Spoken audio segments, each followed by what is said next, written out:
morningnews.india.com पर आपका स्वागत है। दोस्तों, मेरी बात एक ऐसी चीज़ जो आपको पता है, इसमें हम बात करते हैं उन शख्सियत के साथ में जिनका एक अपना मुकाम होता है, लेकिन उस मुकाम तक पहुंचने के लिए रास्ता कैसा होता है। संघर्ष के साथ सफलता की एक कहानी होती है जिसमें चुनौतियां भी होती है। आज हमारे साथ एक ऐसी शख्सियत है जिसका नाम है मोना शर्मा। वसुधा करके एक एनजीओ वो चलाती हैं और ये एक राजस्थान में एक अपने आप का अनूठा एनजीओ है। अनूठा कैसे है आप सोच के देखिए, जिसके दिमाग के अंदर वुमेन एम्पावरमेंट की बात हो, जेंडर इक्वलिटी की बात हो, और सबसे बड़ी चीज़ जो ग्रामीण क्षेत्रों के अंदर सबसे बड़ी दिक्कत आती है हाइजीन की, और उनकी सेफ्टी के लिए नैपकिन पैड्स का नहीं मिलना। थानागाजी राजस्थान का एक ऐसा गांव है जहां पहला सेफ्टी नैपकिन जो था बैंक इन्होंने शुरू किया। धीरे धीरे शुरू हो गया इनका सफ़र, और अब आप देखिए WHO की बात करें या UN की बात करें, इनके द्वारा इतने प्रोजेक्ट्स अब आ रहे हैं इनके, ताकि ये राजस्थान के जो ज़रूरतमंद महिलाएं या जिनमें ये है कि कुछ करना है, अपने पाँव पे खड़ा होना है, आत्मनिर्भर बनना है, उसके लिए बहुत सारे प्रयास कर रहे हैं। आज हम जानेंगे वसुधा के बारे में, मोना जी की कहानी, मोना की ही मुजबानी। मोना जी, आपका बहुत बहुत स्वागत है।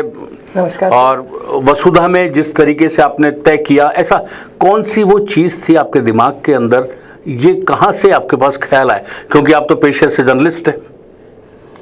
सर, बिल्कुल ये सवाल शायद मुझसे किसी ने कभी पूछा नहीं। आपने पूछा तो मुझे खुशी है। पत्रकारिता और समाज सेवा दोनों एक दूसरे से जुड़े हैं, और हर कोई इस बात से इत्तेफाक करेगा कि आप पत्रकार बनते हैं तो कहीं ना कहीं पहला आपके मन में जो विचार आता है वो समाज के लिए कुछ कर गुजरने का विचार आता है, और फिर आप पत्रकारिता को रास्ता बनाते हैं।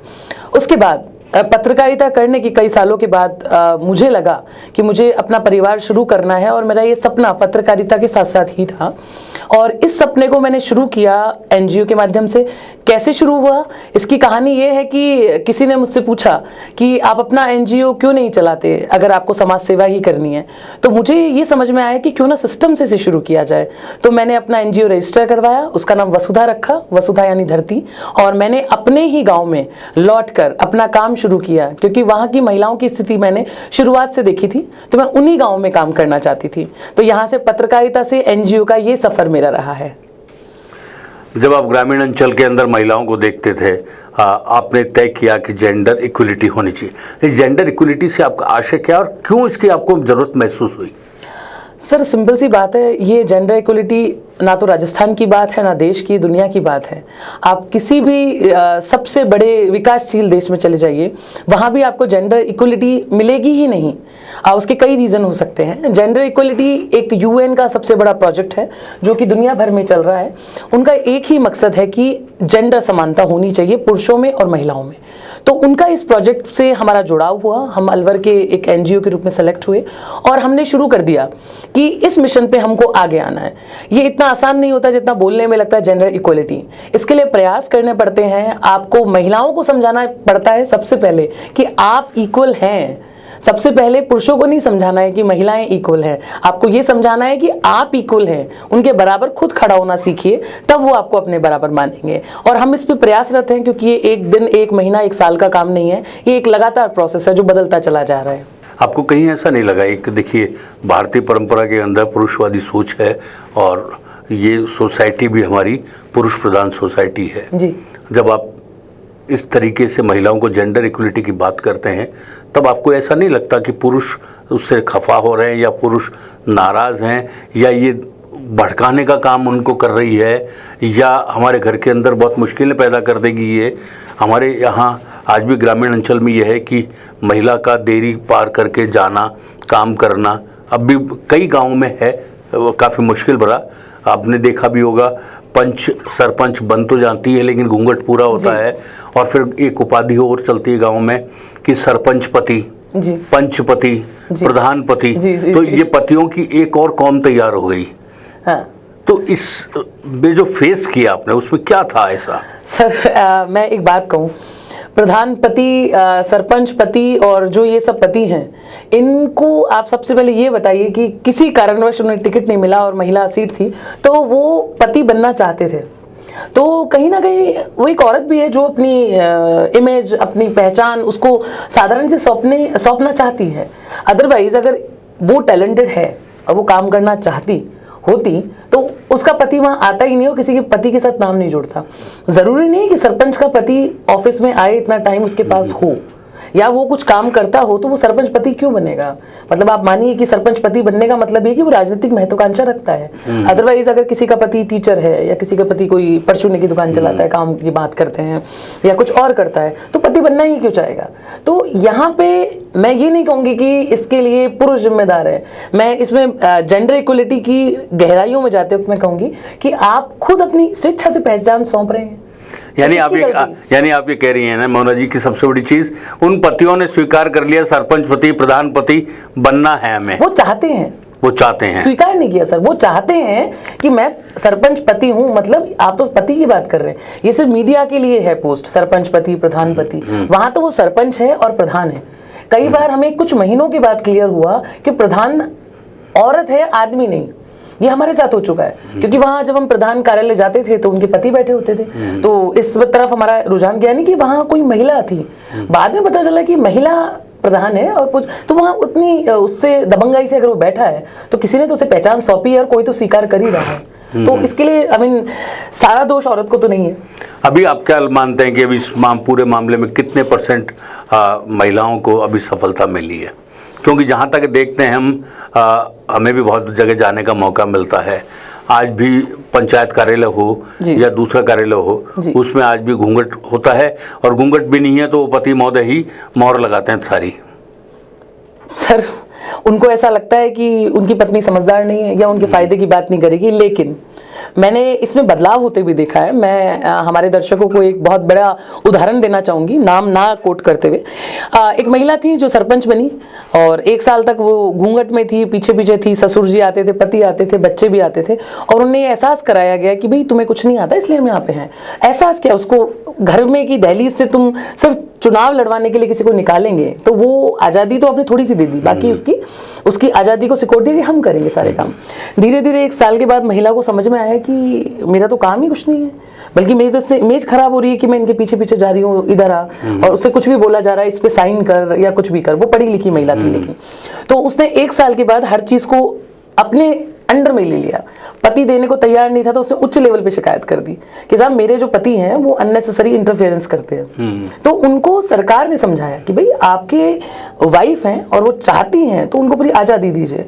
तो एक जो सामाजिकता से उनको समझ में आया तो उन्होंने देना पड़ा। तो वहां पे आप जब जेंडर इक्विटी का आपने सवाल किया, जेंडर समानता का, तो मैं उसमें बिना बायस जो एक बात कहती हूँ कि हम समानता है नहीं, हमने पुरुष को ये अधिकार दे दिया है कि तुम हमें कमतर समझो। यहाँ पे सरपंच ने वो अधिकार नहीं दिया तो उसने अधिकार पा लिए। 4 साल उसने सरपंच की तरह बिताए। निश्चित रूप से बात में बहुत इसी गहराई से देखें आप और उसको सोचने की कोशिश करें। अधिकार के बारे में हमेशा कहा गया है कि अधिकार किसी से भी लेना हो, प्यार से मिल जाए, मोहब्बत से मिल जाए, आपसी सामंजस्य से मिल जाए, थोड़ा झुक कर मिल जाए, और जब नहीं मिले तो अधिकार को छीन के भी लेना चाहिए। आपको अपनी काबिलियत पे भरोसा रखना चाहिए। और राजस्थान की तो जहाँ महिलाओं की बात आती है, इनके अंदर हुनर की भी कमी नहीं, वीरता की कमी नहीं, शौर्य की भी कमी नहीं। और देश दुनिया में जिस तरीके से राजस्थान की नारी ने अपना परचम लहराया है, चाहे हाड़ा रानी की बात कर लें, चाहे भक्ति की देवी मीरा की बात कर लें, कितने एक से बढ़कर एक उदाहरण है। ऐसा कोई फील्ड मौजूद नहीं है जिसमें भारत के और स्पेशली राजस्थान की महिलाओं ने नाम नहीं कमाया हो। इसलिए सबसे बड़ी चीज़ है, आप घूंघट में रखते हैं, ये आपके जो रिवाज है, जिस तरीके से घूंघट से भी यदि आप बाहर निकल रहे हैं तो ये आपको सोचना है आप कितना रखते हैं। घूंघट से आशय सिर्फ बड़ों के प्रति मान सम्मान है। घूंघट से को इसके अलावा आप किसी नज़रिए से राजस्थान में देखा नहीं जाता। जैसे पहले कहा जाता था कि बड़े बुजुर्ग हैं तो उनके सामने चेहरा नहीं दिखाया करते घर की बहुएं वगैरह, वो था, उसके पीछे सोच ये थी कि वो उनके प्रति एक सम्मान का एक सूचक है वो जी। निश्चित रूप से आप अपनी सब परंपराओं का निर्वह करते हुए बाजी हाथ में लीजिए। संविधान के 73वें और 74वें संशोधन के तहत पंचायती राज संस्थाओं को संविधान के तहत इतने सारे अधिकार दिए गए हैं और नारी को सशक्त किया गया है। और सबसे बड़ी चीज़, अब तो आरक्षण महिलाओं को इसके अंदर काफ़ी बड़ा आरक्षण पंचायती राज संस्थाओं में अपने हक को पहचाने, अपने अधिकार को पहचाने और उसी ताकत के साथ में जो आप में भरी हुई है, जो ऊर्जा आपके अंदर मौजूद है, आप सिर्फ अपनी उस ऊर्जा का एहसास कर लीजिए, फिर देखिए आपका शहर बदलेगा, आपका गांव भी बदलेगा और देखते देखते ये हमारा हिंदुस्तान भी बदल जाएगा। जी मोना जी, जिस तरीके से आपने एक बात आती थी गाँवों के अंदर, बहुत बड़ी दिक्कत आती थी महिलाओं के साथ में और ख़ासकर बच्चियों के साथ में, सेफ्टी नैपकिन्स के अभाव में उनको कई बार बहुत शर्मिंदगी भी महसूस करनी होती थी और गाँव के अंदर सुरक्षा और सेफ्टी के हिसाब से भी, हाइजीन के हिसाब से भी उसको नहीं देखा जाता था। तो ये आपने, चूँकि जब हम सैनिटरी नैपकिन्स की बात करते हैं तो आज भी उसको लेकर कई मिथ है जी जी, क्योंकि बोलने में भी बड़ा उसको अजीब लगता है, जबकि ये एक ह्यूमन रिक्वायरमेंट है। अभी भी लेटेस्ट के अंदर आपने देखा होगा प्रधानमंत्री नरेंद्र मोदी जी ने भी अपने भाषण में इस बात का जिक्र किया है और एक छोटा सा विषय नैपकिन का था जिसमें अक्षय कुमार ने पूरी मूवी बना दी। आप क्या मानते हैं कि आपको आसानी से सफलता मिल गई? सर, आसानी से कुछ नहीं मिलता। मैं आपके मंच के माध्यम से ये बात कह दूं, आसानी से कुछ नहीं मिलता। आप नौकरी करते हैं और आप फील्ड जॉब करते हैं, संघर्ष लगता है। एक एक आदमी को समझाना संघर्ष है और खासकर आदमी के थ्रू महिलाओं को समझाना, उसके घर में जाने की अनुमति देना। तो सैनिटरी नैपकिन की सबसे बड़ी उनको समझाने से पहले सबसे बड़ी चुनौती मेरे सामने ये थी कि मैं उसी गांव में काम कर रही थी जिस गांव में मैं पैदा हुई, बड़ी हुई, मेरी स्कूलिंग हुई। वहाँ हर व्यक्ति मेरा भाई लगता है, हर व्यक्ति मेरे चाचा ताऊ, मेरे सारे रिलेटिव्स, मेरा सब कुछ। अब आप सोचिए कि मेरे सामने ये समस्या थी कि मैं उनके सामने कैसे पीरियड्स बोलूं उन्हीं की बच्चियों के लिए। और मैं स्कूल्स में जाती थी तो जो भी टीचर्स थे, अब वो आदमी, बच्चे वहाँ पे कोएड हो गए हैं अधिकतर, तो बच्चे वहाँ पे, तो सबसे बड़ी समस्या ये है कि बात कैसे करें। शुरुआत में तो देखिए जोश भी होता है, आदमी चला जाता है, चुनौतियां तो बाद में पता चलती हैं क्योंकि हमने एक मंच पे बात ही नहीं की होती इस बारे में। गए हम तो वहाँ पे सबसे बड़ी समस्या कि 8 टीचर खड़े हैं पुरुष सामने जिन्होंने कभी बात ही नहीं की, उन्होंने अपनी बच्चियों से बात नहीं की कभी पीरियड्स के बारे में। फिर स्कूल जाके थोड़ा बहुत बच्चे हंसने लग जाते थे, बच्चियां शर्मा जाती थी, तो 2-5 मिनट के लिए तो ये अच्छा लगता है, हम भी हंस जाते हैं, पर उसके बाद क्या, तो उसके बाद समस्या जो की थी, तो उसका हमने एक उपाय निकाला। पत्रकारिता ने मुझे बहुत कुछ सिखाया, उसमें से एक चीज़ ये भी सिखाई। सर, मैं एक बार रिपोर्टिंग करने गई थी किसी कहानी फेस्टिवल में, वहाँ पे एक पपेट जैसा मपेट, मानव कद, एक मपेट होता है जिसको आदमी प्ले करता है, एक वॉइस ओवर होता है और उससे उसके थ्रू हम दर्शकों से जुड़ते हैं, सीधे भी जुड़ सकते हैं, टीवी से भी। तो हमने एक मपेट बनवाई मुंबई से उन्हीं कलाकारों के थ्रू, और उसको मैंने भी चलाना सीखा और मेरी टीम ने भी, और हम वॉइस ओवर करते थे। तो सर, मपेट के थ्रू हमने उसका नाम निकाला वसुधा, मोना की सहेली वसुधा। ओके। तो हमने पूरा उस पर एक एपिसोड बनाया। तो मोना की सहेली, मेरी सहेली वसुधा, हम बात करते थे आपस में। तो सबसे पहले तो क्या था कि उसको देखने के लिए सब इकट्ठे हो जाते थे, कुछ समथिंग इंटरेस्टिंग कि उनको मजा आ रहा है देखने में, कि कुछ ला गए, उनको छूना चाहते थे भाई कैसे बात करती है। तो हमने वहाँ पे ऑडियंस कनेक्शन ढूंढ लिया कि भाई हमारी बात सुनी जाएगी, औरतें हों, गांव में हों, चौपाल में हो, स्कूल्स में हो, हमारी बात सुनी जाएगी। हम उसके माध्यम से प्ले करते थे। हमने क्या, उनसे सवाल पूछना बंद कर दिया। हमने वो सवाल लिखे, दिक्कतें लिखी, उनसे कॉपी पन्ने की डायरी पे लिखा और चुपचाप वो हमारे पास आ जाती थी। फिर हम उन पे बातें करते थे कि मैं बात कर रही हूँ, मेरी पपेट उसका जवाब दे रही है, मपेट, कि भाई मेरे को माहवारी में ये दिक्कत है, मेरे पास पैड्स नहीं है, क्या मैं पैड लगाऊंगी तो मुझे कोई रोग हो जाएगा, क्या मुझे इसको कैसे डिस्पोज करना, वो भी जरूरी है सर, बच्चियों को सिखाना। तो धीरे धीरे ये चीज़ हुई। टीचर्स चाहते थे कि वो वहाँ से चले जाए, हमने कहा नहीं रुको, क्योंकि हम यहाँ हर बार नहीं आएंगे, आपको यहाँ रहना है और आपको सरकार के पैड बांटने हैं, हम जो पैड दे रहे हैं वो बांटने हैं, फिर कैसे बांटेंगे। और टीचर्स होने चाहिए, महिला टीचर। मैं ये नहीं कहती कि सिर्फ पुरुष टीचर बात करें, इसके कई नुकसान भी होते हैं समटाइम्स, क्योंकि अगर आप औरत नहीं हैं तो आप औरत वाली हर बात समझ भी नहीं सकते। पर ये इसका फायदा ये हुआ सर कि टीचर्स वहाँ पे हमने रोका जिससे वो समझें, और इतना सपोर्ट सर शहरों में इससे ज़्यादा हमें गाँवों में सपोर्ट मिला, हमारी बात समझी जाने लगी। सबसे पहले मैंने अपनी शर्म दूर की कि मैं इतनी हिम्मत लाऊं कि मैं इन आदमियों के सामने बात कर सकूं जो मेरे कुछ लगते हैं, मेरे गांव से भी रिश्ता है तो मेरे गांव के लगते हैं। तो मैंने उनको अपना ही एग्जांपल दिया कि मैं कहीं बाहर से नहीं हूं, मैं आपके बीच से ही हूं, हमें काम करना होगा। सर, ये जो आया है पीरियड्स पे जो अक्षय कुमार की पिक्चर आई है, उसमें क्या था, पैडमैन में आपने बस बात तो की जाने लगी, जैसे आप और मैं कर रहे हैं। कितने टीवी चैनल्स में पहले पैड पे बिठा के बात की गई होगी, अब मुझे लगता है शायद आपने भी नहीं की होगी, बिल्कुल, है ना। ये आप इससे सरोकार करेंगे। लेकिन सर हमने क्या किया, हम उससे पहले से काम कर रहे हैं, क्योंकि ये समस्या मैंने अपने गांव में कई लोगों के थ्रू फेस की है, मैं इसके बारे में जानती थी। जी। और दूसरी बात है कि पैडमैन आने के बाद चीज़ों से ग्लैमरस हो गई, ग्लैमरस पीरियड्स हो गई, मतलब पीरियड्स पे टॉक्स ग्लैमरस हो गई कि हमें पीरियड्स पे बात करनी चाहिए, बिकॉज हमें ये दिखाना है कि we are open minded. But it is not like that. ये नहीं है सिर्फ बात करना नहीं है। अक्षय कुमार बात कर रहा है तो फिर आमिर खान भी बात कर रहा है, और फिर शाहरुख खान भी बात कर रहा है, फिर आप भी बात कर रहे हैं, मैं नहीं। इसे हमें सबको बात करनी होगी। मैंने सबको ये बात कही कि ग्लोरीफाई आपने कर दिया, ग्लैमरस कर दिया, पर अभी भी आपको नहीं पता क्या सिर्फ पैड बांटना ही एक समस्या का समाधान है। ये उसी तरह की बात है जैसे अनाज बांट के सरकार गरीबी दूर नहीं कर पाई। इसके अलग पहलू भी हैं, तो हमें बात करनी होगी, हमें फील्ड में उनकी और समस्याओं पे बात करनी होगी, और बात करनी ही होगी। और मैं एक बात कहना चाहती हूँ कि अगर आप बात कर रहे हैं मुझसे, तो आप अपनी बेटी से भी बात कर सकते हैं। बस यही इतनी सी बात है, ये बस हमें इसे ही समझना है। निश्चित रूप से मोना जी ने एक बहुत अच्छी बात कही है, और ये एक मैसेज भी है। शहरी क्षेत्रों में तो निश्चित रूप से काफ़ी परिवर्तन बहुत समय पहले आ चुका, जिसमें मदर्स अपनी बच्चियों से, जो ग्रोइंग बच्चियाँ होती पीरियड टाइम पे आती है, बात करती है, समझाती है, चर्चा करती हैं, और उसके जो ऐसे सवाल होते हैं जिनके बारे में उसकी उत्सुकता होती है, उसको दूर करने की कोशिश करती हैं। ग्रामीण अंचल में आज भी बहुत बड़ी संख्या में ऐसे है, भले ही हम लोग इस पर एक कैंपेन चला रहे हैं, अवेयरनेस की बात कर रहे हैं, लेकिन फिर भी कई सुदूर इलाके ऐसे हैं आज भी जहां ये दिक्कत अभी मौजूद है। उनको काफ़ी तकलीफ़ों का सामना करना पड़ता है। निश्चित रूप से राजस्थान के अंदर बालिका शिक्षा को लेकर काफ़ी सरकार की योजनाएं भी चल रही हैं, और बच्चियों को स्कूल भेजने का भी बात आ रही है। खूब बच्चियाँ स्कूल भी जा रही हैं। सबसे बड़ी चीज़ है आज की तारीख में इंटरनेट है, सबके हाथ में मोबाइल है। बच्चियों, आप भी इस बात का ध्यान रखिए, आपके मन में जो भी सवाल आता है, आपको सिर्फ इंटरनेट पे जाके गूगल में डालिए, आपका सवाल का जवाब आपको गूगल दे देगा। आपको किसी भय की ज़रूरत नहीं है।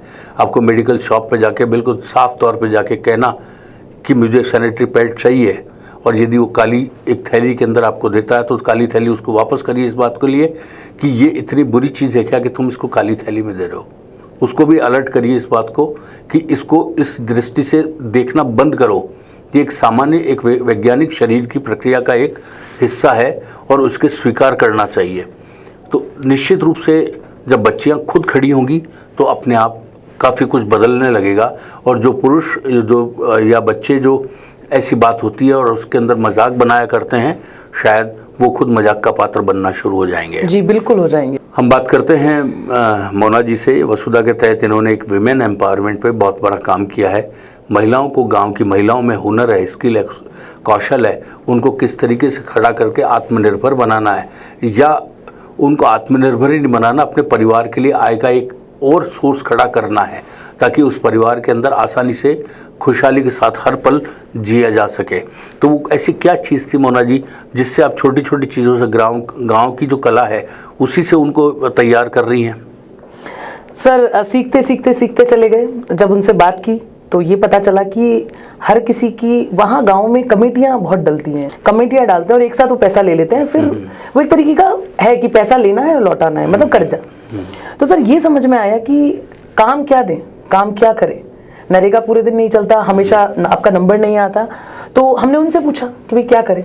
कुछ हम बड़ा तो कर नहीं सकते थे कि कोई आर्टिस्ट, क्योंकि उसके लिए भारी ट्रेनिंग लगती है। तो सर हमने स्थापना की वसुधा हैंडीक्राफ्ट की। वसुधा हैंडीक्राफ्ट में हमने बहुत सारे प्रोडक्ट्स को उनको ट्रेनिंग देके बनवाना शुरू किया। सबसे पहले शुरुआत की सबसे आसान काम राखी से, जिसमें क्योंकि आसानी से शुरू करना है। सुई का एक तरीका होता है तार मोड़ के, क्योंकि राखी सीधे नहीं पहुंच जाती, तार से हम उसको पोना बोलते हैं राजस्थान में, उसको पोते जाते हैं और राखी बन के तैयार हो जाती है। जनरली उसके 25 पैसे दिए जाते हैं, लेकिन हमने उसके 2 रुपए दिए, क्योंकि हमें कहीं उसका बेचना नहीं था, कोई बिजनेस करना नहीं था। तो वो लोग खुश थे। हमने उनको दिया सिंपल सा काम, अगर 100 राखी भी बना रहे हो हाथों हाथ पैसे ले जाओ। हमें उस वक्त बहुत सारी महिलाओं ने सपोर्ट किया सर। उन्होंने वो राखी हमसे ली और उन्होंने आगे अपने आप सेल आउट की। तो काफ़ी सारा प्रेशर हमें बेचने का जो था वो हमारा खत्म हो गया। बहुत लोगों ने सपोर्ट किया। उसके बाद हमने की चेन्स बनाने शुरू किए, और उसके बाद बैग्स, और उसके बाद बैग्स के बाद हमने बांदरवाल और बच्चों के छोटे छोटे खिलौने और चादरें, कुशन्स, जो भी गांव में बनता है। लेकिन हमने एक चीज़ उसमें जारी रखी कि उसमें गांव का एहसास ना मरे, क्योंकि जो शहरीकरण है वो गांव के एहसास को नहीं मारना चाहता।